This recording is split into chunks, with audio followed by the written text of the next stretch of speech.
But you know Faith in Place serves all over Illinois. Shout out Sola Gratia Farm.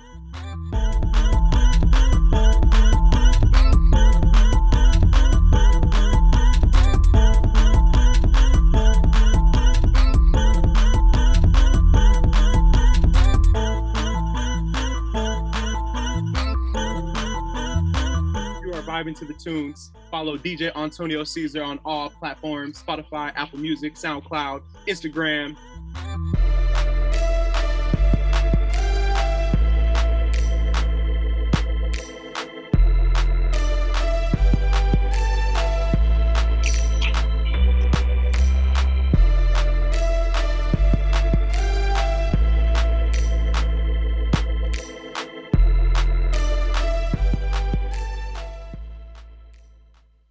You were just tuned in with DJ Antonio Caesar. Thank you for your ears. Thank you for the love. I am now going to pass it to Jenny Judd for an official welcome. Thank you, Caesar. Good evening, everyone. My name is Jenny Judd, and I'm Faith in Places Operations and Finance Director. I'm so excited to welcome you to this session, Healing with Food.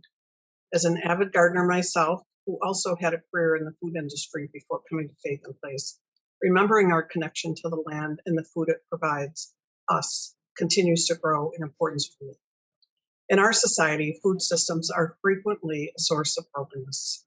Our global food production system accounts for more than a third of man-made greenhouse gases, and the way it is configured often exacerbates issues around environmental health and food access. Some communities experience overabundance of food, and there are tremendous amounts of food waste, while others have very limited access to fresh produce and nutritious foods and find it difficult to access and afford balanced meals. As Leah Penniman of Sola Gratia Farm said, I think the bigger issues of white supremacy and systemic racism need to be addressed for us to heal the food system and society as a whole. Just like in the last session, we learned how racism and climate are connected, so too it is interwoven in our food systems, limiting access to fresh and healthy foods for all communities, especially communities of color. Tonight, we want to talk about a few ways our community is working to address this and working to heal our world through how they grow and prepare food.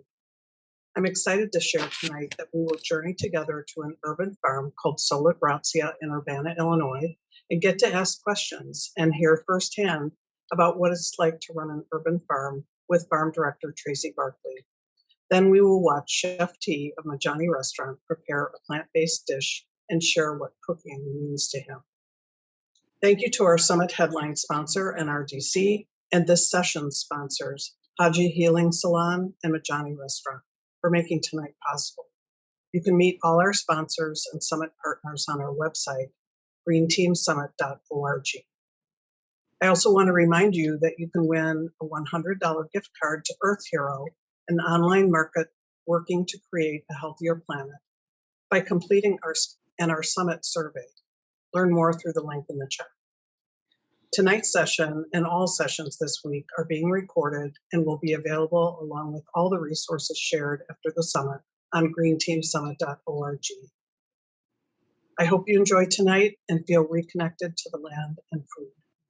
Now I'll turn it over to Katie Maxwell, Faith in Places Communications Coordinator, who will be bringing us our land acknowledgement. Katie? Thank you, Jenny. Good evening.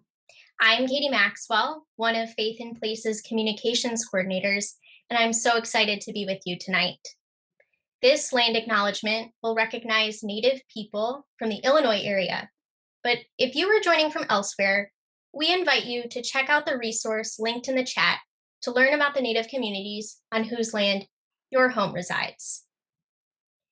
Faith in Place works throughout the present-day state of Illinois, which is comprised of the ancestral lands of the Peoria, Kaskaskia, Miami, Mascoutin, Meskwaki, Odawa, Piankashaw, Weya, Sauk, Potawatomi, Kickapoo, Ojibwe, and Chickasaw nations.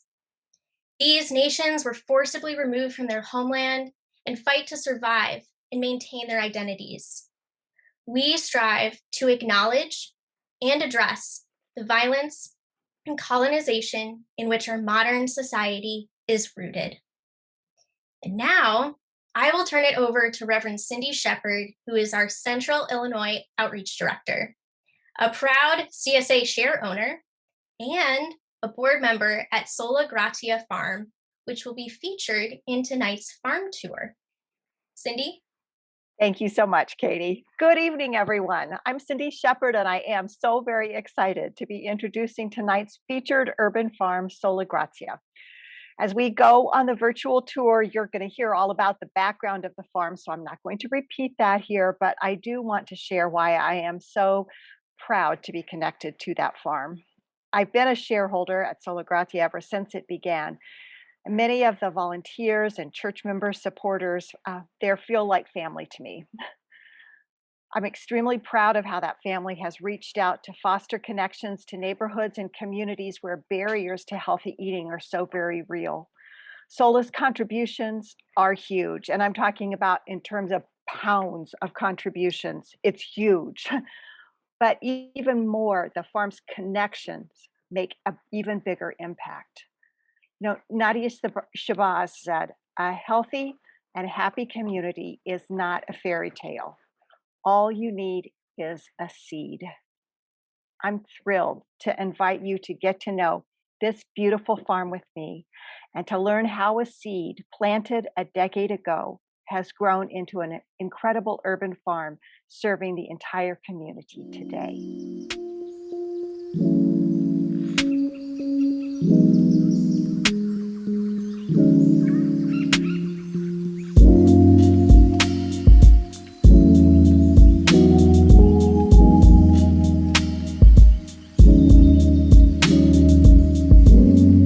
My name is Traci Barkley. I'm the director of Sola Gratia Farm. I've been with the farm since 2014, so I'm in my 8th year now. My name is John Williams. I'm the farm manager here at Sola Gratia Farm. I've been with the farm for 4 seasons now, a little shy of 4 years. I came to the farm in the farm's 3rd year. I kept hearing about this awesome little farm that got started by St. Matthew Lutheran Church in partnership with Faith in Place, and decided I really wanted to be a part of it. When the opportunity came up to join the farm as an assistant farm manager, I very quickly and eagerly applied for the job and joined the crew 4 years ago. So Faith in Place was really integral in getting this farm started off the ground. Brian Sauter used to have office space in St. Matthew Lutheran Church when the original 4 acres was being grown in corn and beans, and he was aware of food insecurity in our own community and said, you know, why aren't we growing real food for real people on that 4 acres?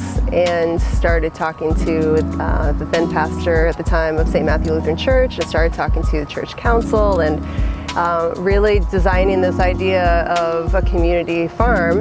And that's when it was born, back in 2011, 2012, this idea of starting a farm right here in town where people could see how food was grown, we could be selling and most importantly giving to those in need in our community, and building better connections around food and healthy relationship with food.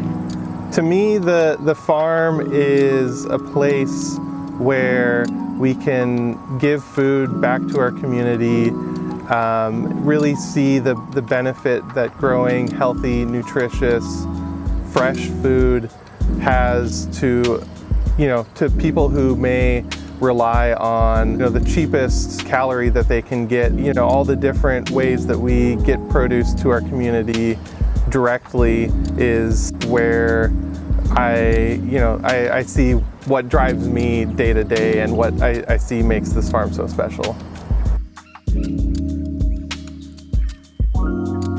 Sola Gratia Farm has brought healing and connection to the land, food, and community over the years in several ways. Almost 1/3 of everything we grow is donated through soup kitchens, food pantries, the Eastern Illinois Food Bank, special programs. We distribute a lot of our produce through our community-supported agriculture program. We have almost 200 families that come and get their food from us each week. So that's its own special connection and community that's been built. We are selling our produce at a couple markets in towns. We also have, since the beginning, been committed to following organic practices and regenerative practices. And we do that so that we're growing the best food that we can. We're being very careful to protect our staff, our neighbors, and our environment, and hopefully leaving the land better than we found it. Healing at Sola Gratia takes many different forms, from healing the land from years of corn and bean production to giving space for volunteers and community members and staff to find ways that they can find healing through the work.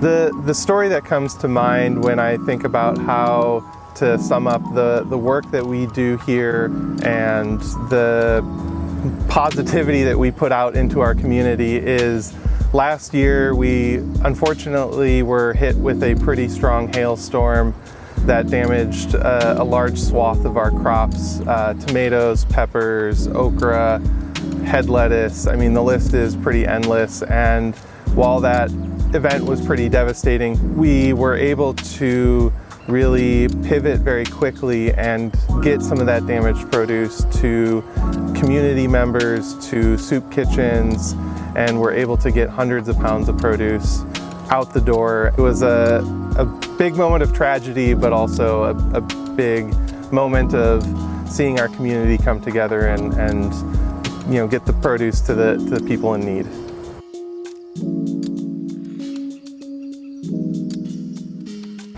So what makes the farm so special is the people. One word, people. We have around 12 staff members here.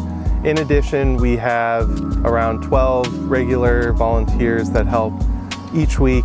We see 30 or 40 other volunteers that may come out a handful of times throughout the season and work with us on a weekend work day.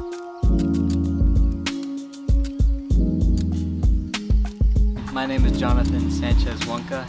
My name is Magdalena. My name is Alex. My name is Lincoln Morris. My name is William Penny. Working here feels like working with a family, and yeah, I just love it. Yeah, I really love the people I work with. They're a group of really cool people that I think have some very similar interests, and I've learned a lot from working with them.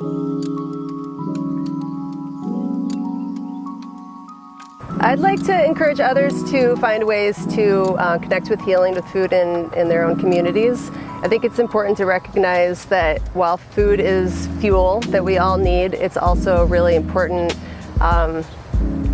piece that connects us together through our heritage, celebrations, shared special moments. It's an opportunity to bring people together. I think that can happen in a lot of ways, and I just would encourage people to find ways to grow food with other people in your community and prepare food with other people in your community. Definitely share food, and that can happen through joining a CSA, a cooking class, joining a community garden, sharing your bounty with someone who isn't able to garden. There's lots of different ways, but food is definitely an important way for us to connect with each other.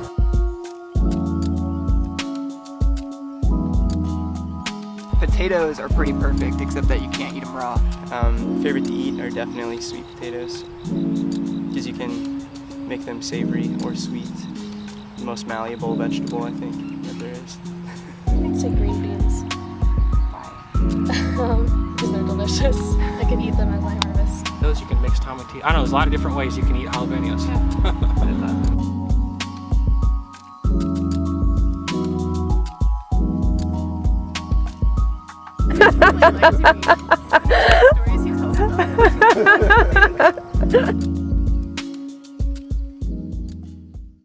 What a heartwarming and amazing tour. Good evening, everyone. My name is Elena Candler, and I'm the Communications Director for Faith in Place. And I'm super excited. I was able to go to the farm and work on that film, on that video, and meet Traci, and invited her to come tonight. So I'm super excited to announce that Traci is here with us. So everyone gets to meet Traci live, the director of Sola Gratia Farm.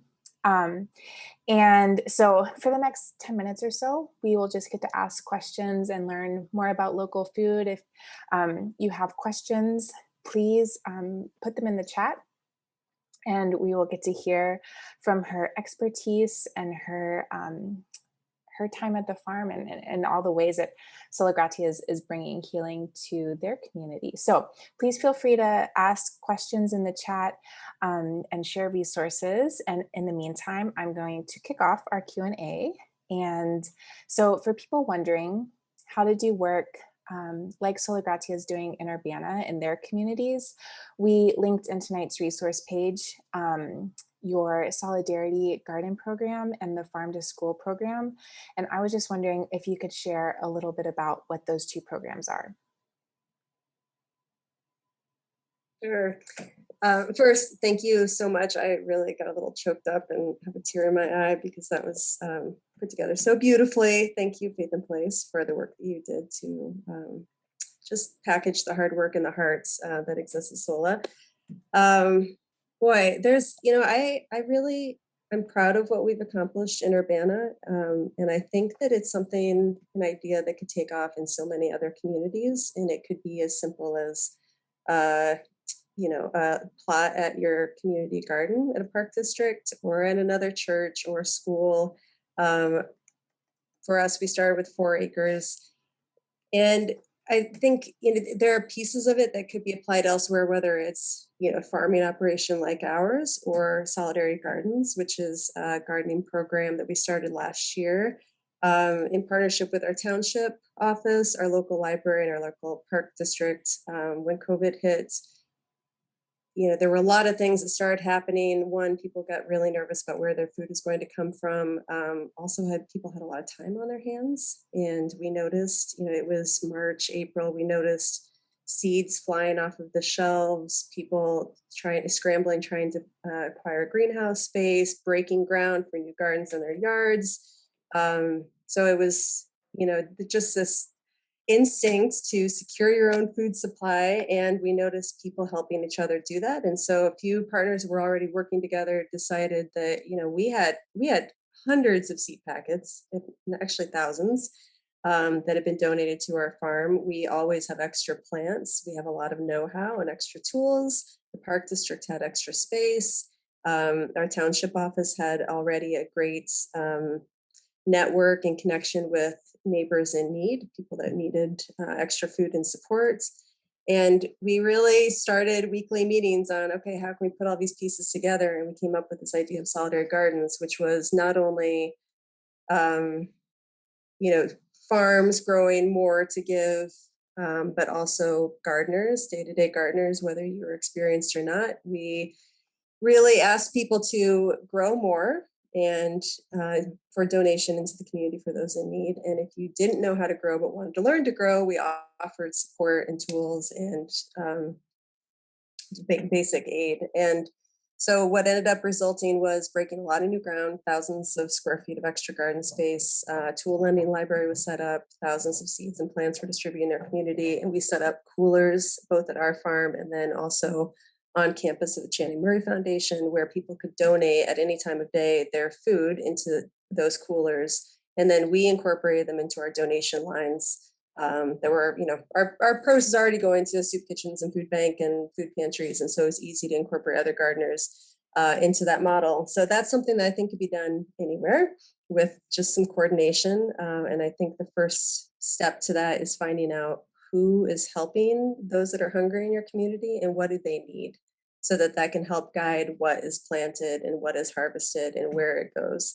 Then the other piece is farm to school. So we partnered with our Champaign-Urbana Public Health District and started a 12-month planning process in partnership with our school district and teachers and parents and students and a number of other community partners to figure out how to get a farm to school program off the ground. We're surrounded by some of the best soil in the world in our community, but we have still a pretty high food insecurity rate. And we know that in our community, between 57 and 88% of all school kids qualify for free reduced lunch, so much so that our school district now does free lunch for everybody. So a lot of kids are getting their only meal or their best meal at school, and we think that we can do a great service to our youth by improving the quality of their food, teaching them how to grow their own food, helping them learn how to cook, and just generally developing a positive, healthy relationship so that they can not only feel better day to day, but into the future probably have a little more power over their own food supply.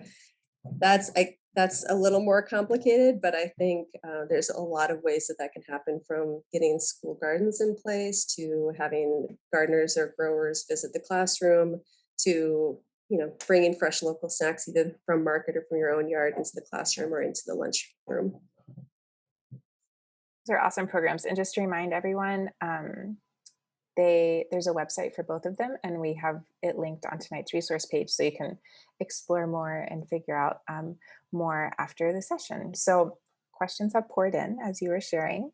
So I'm going to kick it off with a question from John Katzmariani, who said, how do you irrigate the farm so that water is used most efficiently? Good question. The first 2 years of the farm, we actually used water from the spigots. So city water, and one, it was expensive. Two, it's chlorinated, not great for the crops. And everything was distributed over the soil. And so it's not the best for water conservation. We did invest in a well. So that is more sustainable water supply. And we run all of our irrigation through drip lines. So it's delivers tiny little drops of water very slowly. And so that allows for the plant to use the water efficiently, and also reduces the amount lost to evaporation. It's interesting. I think a lot of people, when it rains, say, oh, the farmers must be so happy. And anyone who's worked on a farm or even gardened, I think, appreciates that you can usually add more water, but it's hard to take it away. Our bigger problem often is with heavy rains and flooding. But I do know when it comes to urban gardens, like I know this is a problem in the city of Chicago, it's hard to acquire water. And of course that's needed. So water catchment for smaller operations is really important. So things like rain barrels are an important piece. Awesome. Okay, so from Phyllis, a timely question for the pandemic, but how do you overcome the challenge of limited ability to gather in the garden, cook together, and eat together during the pandemic? I guess I don't see the question specifically, but I know for us, when the pandemic started, it felt so important to me that our staff, that we practice as many safe practices on the farm and also in our personal lives so that we could continue to serve. Because while everybody was nervous about getting sick, I think, and we're all extremely proud of the work that we're doing in the way we're serving our community, but it felt, it was pretty intense last spring, because we saw how many people were suffering, and we knew how many people relied on us in a good year. And last year was so far from a good year. And it just, we were pretty militant on the farm about good, safe practices and making sure that we could continue to work. And it became very real to us. We were actually the previous winter going through a process of trying to figure out how to streamline and become more efficient and cut out waste. And actually the pandemic showed us that we needed to build in more redundancy, because we had too many mission critical things that relied on one person with that expertise, or one person knowing how to use that equipment, or and I think we learned a lot about how we need to have more people able to do the work on the farm so that we can continue to serve. I don't know if that exactly answers the question, but we still were at markets. We still ran our CSA. We just changed our operations. We didn't cut out any of our modes of service. We actually enhanced and added more. It just meant we had to ask people to be patient. We had to stretch things out time-wise, space-wise. And we cut out some things that just weren't as mission critical last year because we knew we needed to get more food out into the community. That touches on that. And then there's a few questions about how your staffing has been or what challenges you've encountered over the pandemic. So you definitely touched on that as well. I'm going to combine a couple questions, but a few people are asking, like, can people come to the farm to learn how to farm themselves? Or is there any like recipes provided with the CSA or community garden? I know someone is on from the Nashville Food Project, so maybe they're learning, swapping ideas. So yeah, are there tools, I guess, that Sola Gratia provides to help people know how to grow or use the local produce? So our volunteer program is a great way for people to plug in both in a meaningful way into serving our community and also to learn. And, you know, a lot of people come to us either as staff or as volunteers with absolutely no knowledge, but the desire to learn, the desire to work hard. I always say that, you know, being part of the farm takes heart and grit. That's really the only two requirements. It's like, you gotta have heart, you gotta have grit. So I think a lot of people learn from us through volunteering. We have volunteer hours every weekday while we're there, and then once a month for families and for folks that can't make it during the week. We also do hold workshops in partnership with groups like Land Connection. We've done demonstrations on the farm. Solidarity Gardens, you know, we pair staff and some of our key volunteers up with beginners to learn different growing techniques: planting, weeding, harvesting, trellising, pruning. And then for the CSA, you know, the CSA, it pushes people's boundaries for sure. We grow 50 different vegetables, 150 different kinds. I think often people think they like more vegetables or know more vegetables than they really do. So we know we need to provide support. And so we have recipes, at least two recipes in every single newsletter. And we have weekly newsletters throughout the growing season. And they're usually for products that people aren't as familiar with, like tomatillos or okra or eggplants, bok choy, Tokyo bakana. And then we also have monthly cooking classes. And they were for members only because they were in person pre-COVID. And then we've actually transitioned to now having online cooking classes. So if you go to our website, you'll see that they're all archived.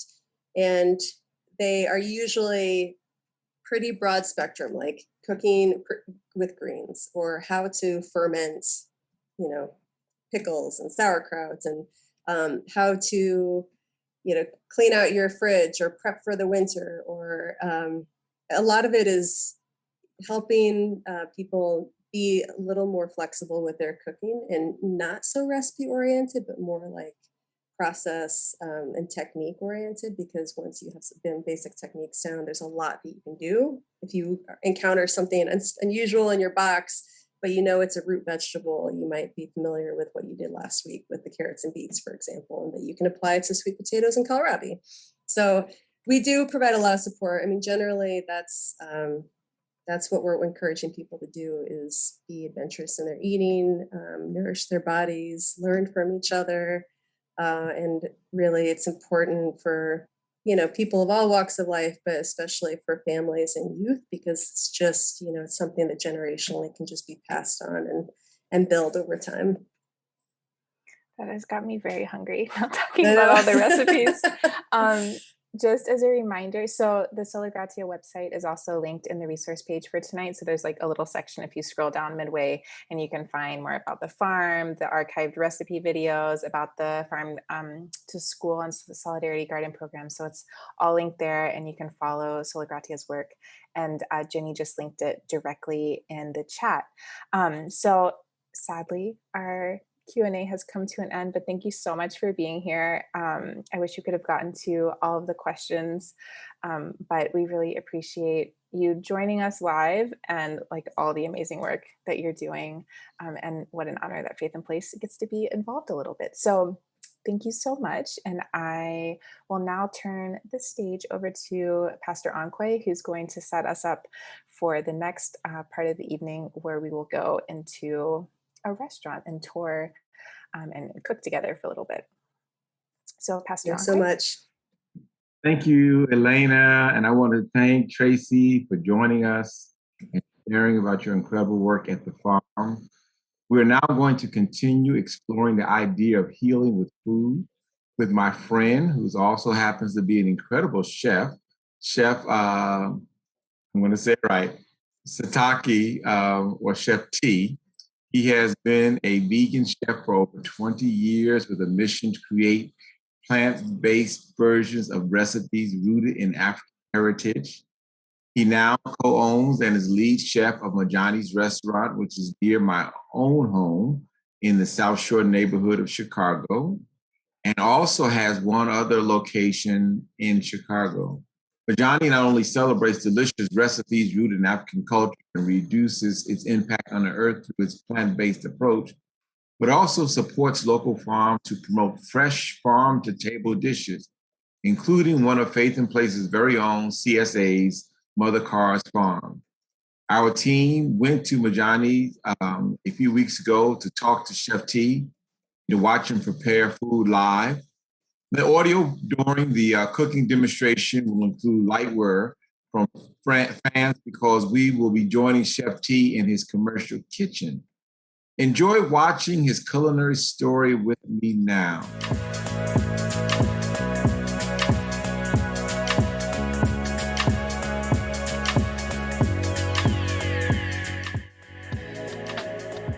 My name is Chef Sadaki Emmanuel. I am the co-owner of the Johnny Vegan Restaurant. I was originally interested in cooking, watching my dad prepare meals for his 16 children. I have fond memories of him preparing fresh baked bread every Saturday and making this pot of beef stew that we would enjoy with him. I remember I would just be like a little kid, eyes wide, watching every move.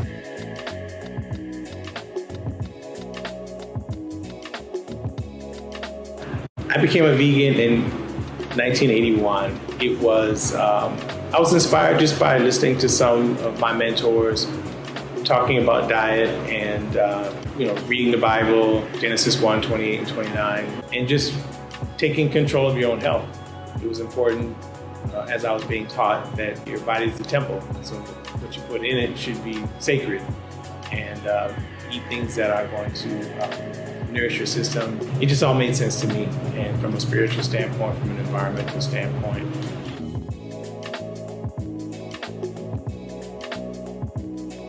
Majani was started with my wife. She came up with the name Majani, which is a Swahili word that means green. We were really frustrated having to leave out of our neighborhood of South Shore every time we wanted something healthy to eat. And so that was one kind of driving factor. We had a vision kind of early on, like we want to have a spot that was friendly and welcoming, like you're walking into our living room. The brand of Majani, I think what that means for us, it is being able to hire folks in the community that look like us. What it means is being able to serve food that we are really love. The food that we serve is food that we've been eating for the last decade or so, almost 2 decades.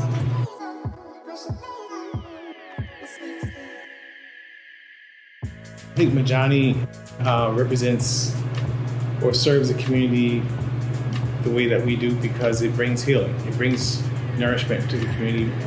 And oftentimes in communities like this, communities of color, we find that we can't get access to nutrient-dense foods. The restaurant opened up the same year as we had a grocery store open up in this community. Like we had been without a grocery store for 6-7 years. These are things, if you're gonna have a healthy community, a community that thrives, these are all things that are important.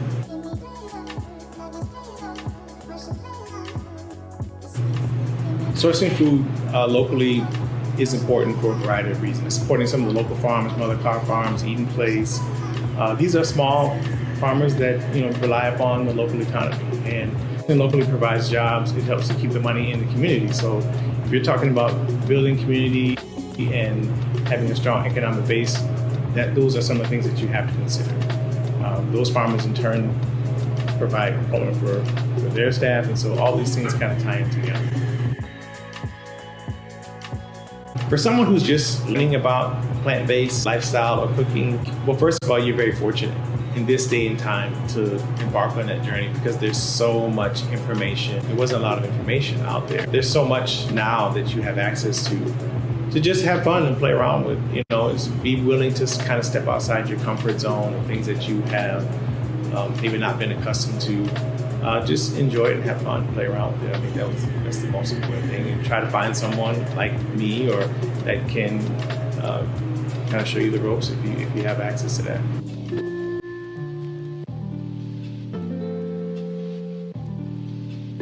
So today we are cooking green curry noodles with vegetables and chickpea croquettes.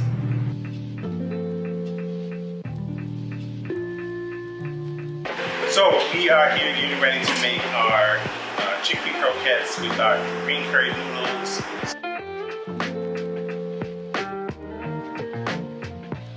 These have soaked overnight, and so they're nice and hydrated.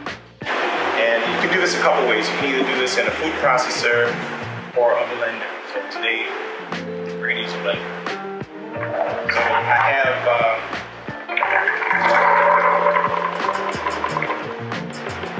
about 3 cups of chickpeas, and I'm going to take just a handful of cilantro. I'm going to add a couple cloves of garlic. All right, and then a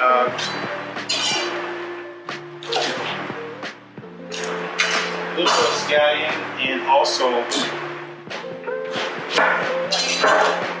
a quarter of an onion, and just a little piece of ginger. All right, and then we're going to add our salt, about a teaspoon or so of salt. And we're going to add enough water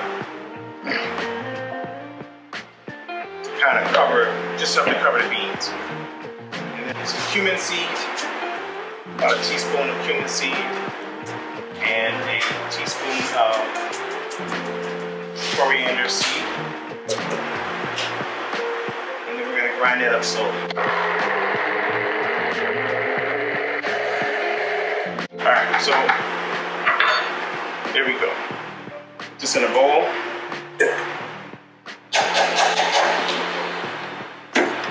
Alright, so you see that kind of consistency. Take this over to our griddle.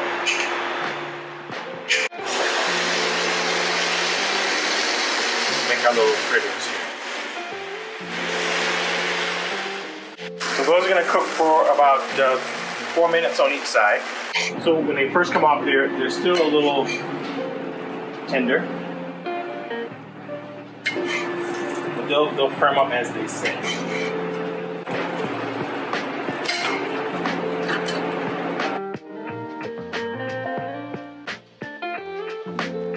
Alright, so we're going to take 1 can of coconut milk, and we're going to take the rest of my cilantro plus 1. And I like it on the spicy side, so I'm going to add a whole jalapeno pepper, 1 clove of garlic, and then we're going to come back with a little salt, a teaspoon or so of salt. And again with some teaspoon of coriander, teaspoon of cumin seeds, juice of half my lime. I'm gonna save the other half for when we're done. Blend that up slowly.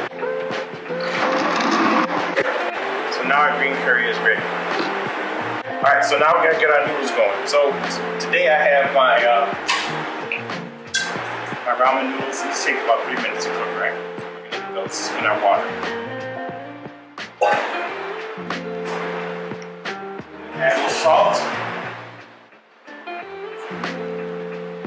While those are getting ready, we'll come back and get our veggies ready.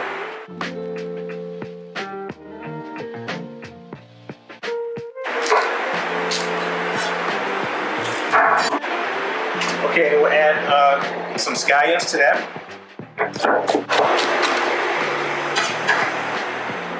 And a clove of garlic. And I'm going to add a little piece, a couple of slices of ginger. And I'm going to chop that up fairly fine. Alright. Alright, so that's ready.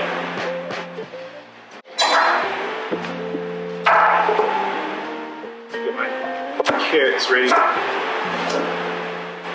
Those are going to kind of be our garnish. So now we're ready. Bring everything over. All right, so our noodles are ready.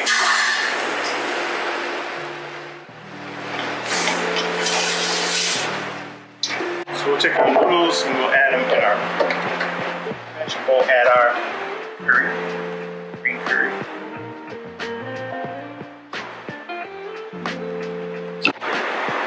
So we want to just toss these. And take a little bit of vegetable. Our cream, our skillet is already hot, right? So I like using cast iron because it holds well. So flavor that oil and we're going to add the broccoli. We're going to add a pinch of salt.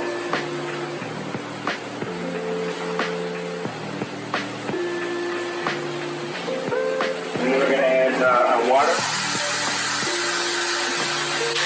Let that saute on its own. Broccoli's ready, we're going to add that. Bring these over here for now.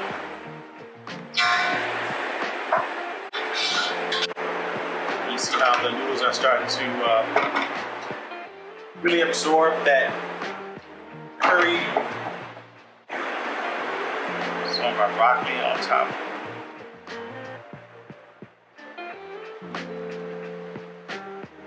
Add a couple of croquettes, some carrots, a few more scallions.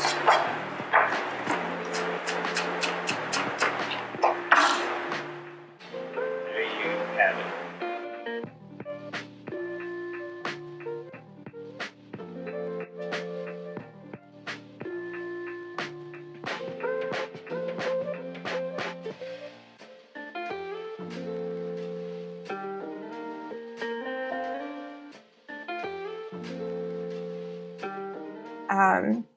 Thanks so much for going with us to Majani. I see everyone in the chat wanting some of the delicious food.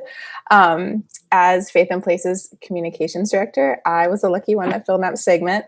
So Chef Siddiqui has sent me home with the chickpea curries, or the chickpea croquettes and the curry noodles, and they were delicious. And we have the principal recipe available for you and linked on our resource page. So if you want to try the recipe at home, please do. And if you're in the Chicago area, you have to check out Majani's. There's 2 locations. One is in South Shore and one is in Pullman. And through Veronica of Faith and Place, I have heard the barbecue cauliflower is to die for. So tonight I want to take a quick moment to share how food has been an important source of reconnection for me in my own life. Because before I started my current chapter of life working around the environment and communications, I was actually a chef.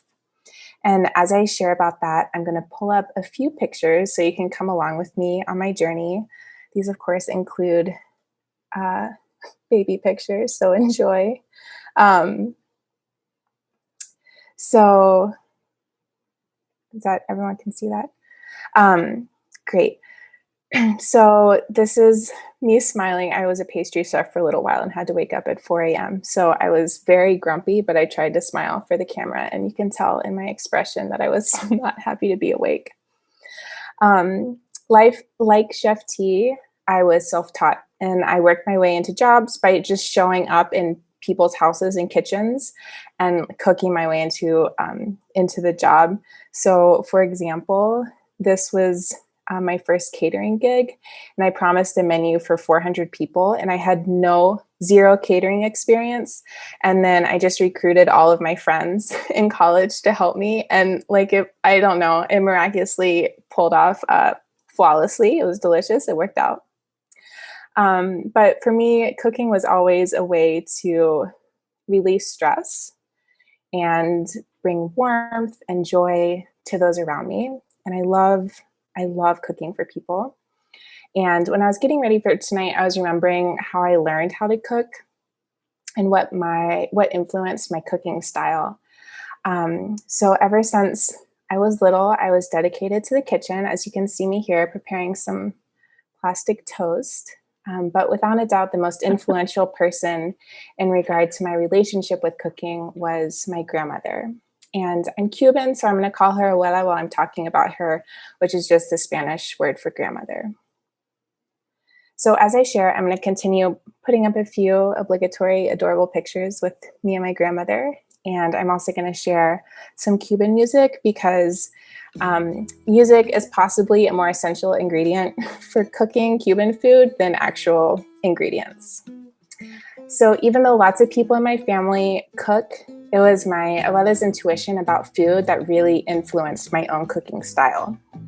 So I'll never forget, I was with her in Miami in her kitchen, and I was super excited because she was going to teach me how to make pudding de pan, or bread pudding, which was my dad's favorite dessert.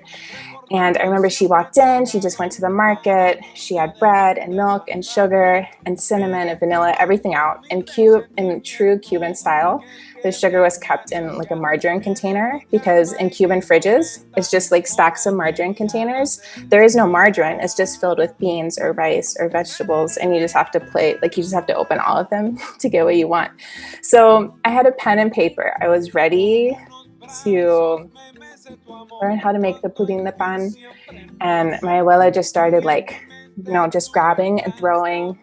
She was like, a dash of this, and then she'd be like, I don't know, it's not that color. She was just like, you have to look for this color, you look for this texture. When it smells like this, it's ready. There was not one measurement, not one time. And so I learned that cooking could be like very relational. It wasn't exact, it was all I feel. And she knew the ingredients and how they changed in heat, how they changed when they combined, and that's how I learned how to cook. So to this day, I cannot follow a recipe, like a basic brownie box recipe, I will mess up, but I cook based on intuition and how ingredients are blending together. Growing up in Miami also taught me a lot about hospitality, and my dad, he always joked that like no matter where we were in Miami, there my cousins also were. So most afternoons we would sit in my abuela's house and people would drop by for like hours and hours and hours. I remember hating it as a little kid, but somehow they were all related to me. They were all cousins, even if they weren't. But this welcoming spirit, I think, is really summed up in the Spanish expression "échale más agua a la sopa," or just add water to this soup. So if another person shows up to your house, no problem, add water to the soup and more people can eat. So today, no matter where I'm living or who I'm cooking for, I know I have the power to reconnect with where I feel at home, where I feel comfortable, by cooking some classic Spanish and Cuban dishes. So I have a couple obligatory food picks I took. So this is my black beans that I used to work really hard to get them exactly into Cuban perfection. So I used to have a food blog, and I took the picture for that blog. And then I love paella and fried plantains and yuca and bread pudding. And then, but my all-time favorite is an empanada. So these are pineapple empanadas. And I know that for many of us, especially if we live in a culture that's different than our own, food lets us reconnect with ourselves and our families. And that reconnection can bring relief and joy and healing. So to share this source of healing with each other, I'm super excited to announce that Faith in Place has been working on creating a cookbook.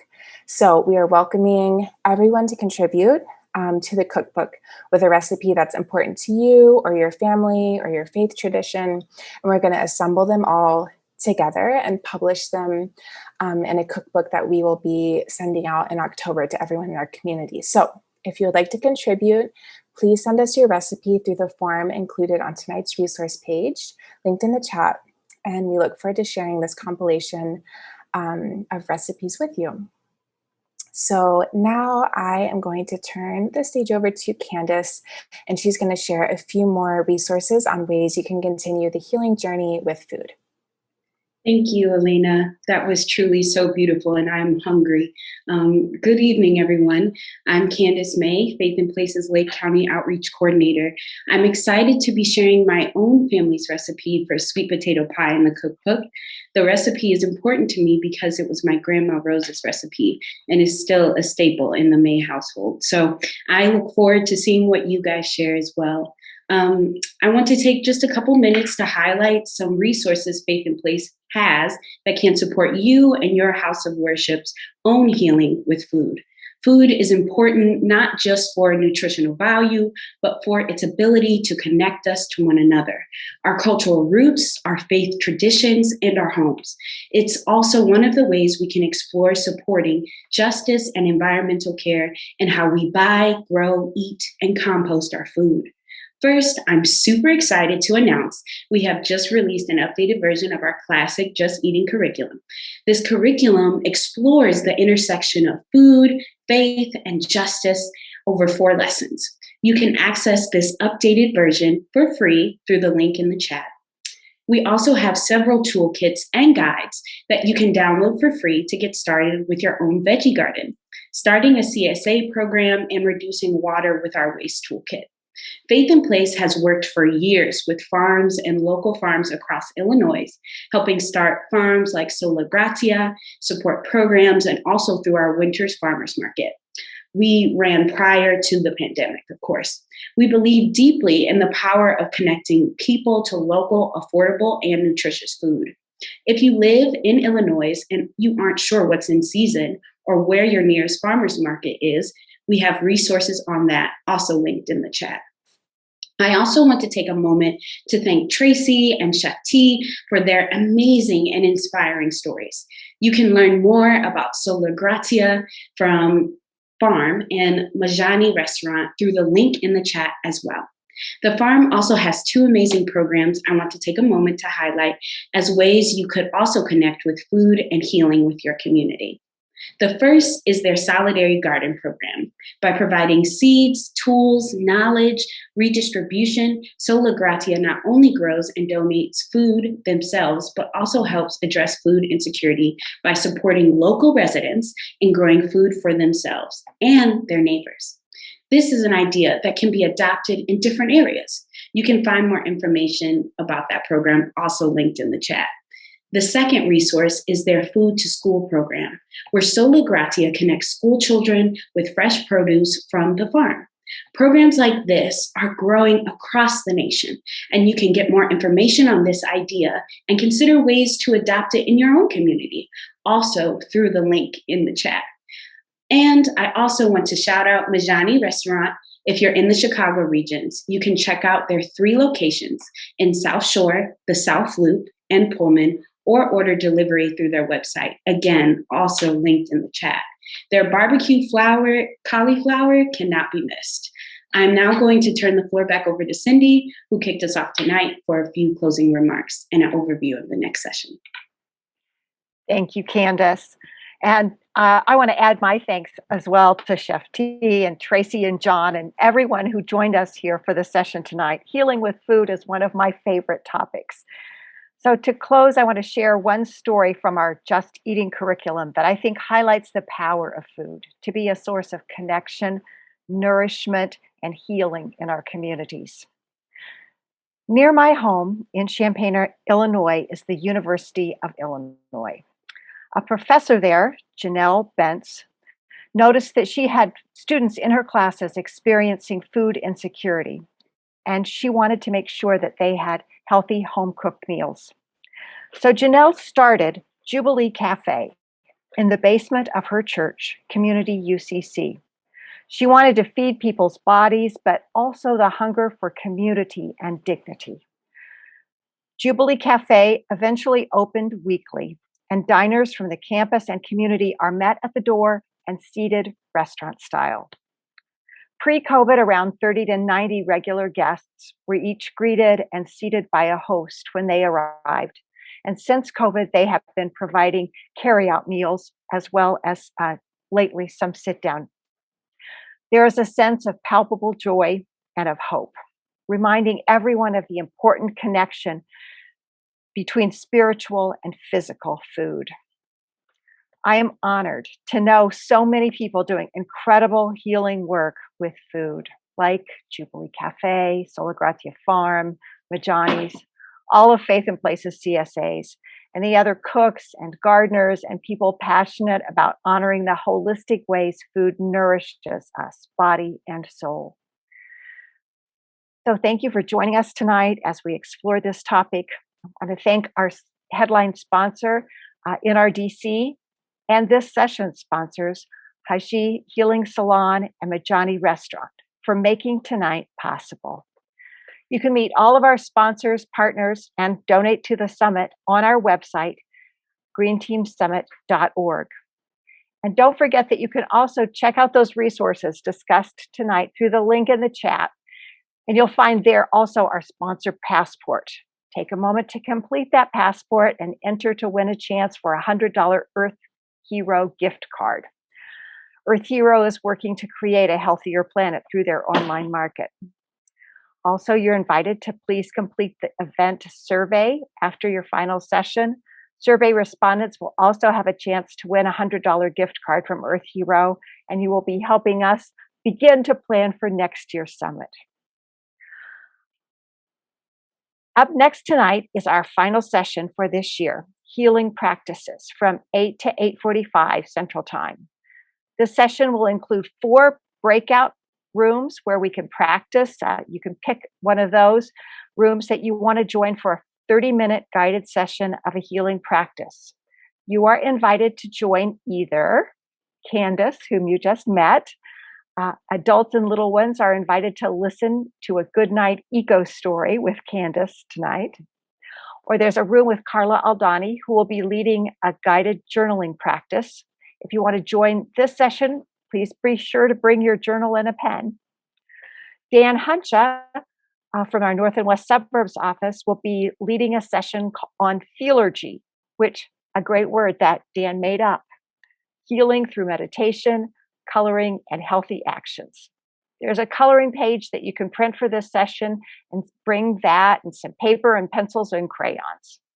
And the 4th breakout room is with Neela Marshall, who will be leading a chair yoga class, which is accessible for participants of any level of yoga experience and flexibility or lack thereof.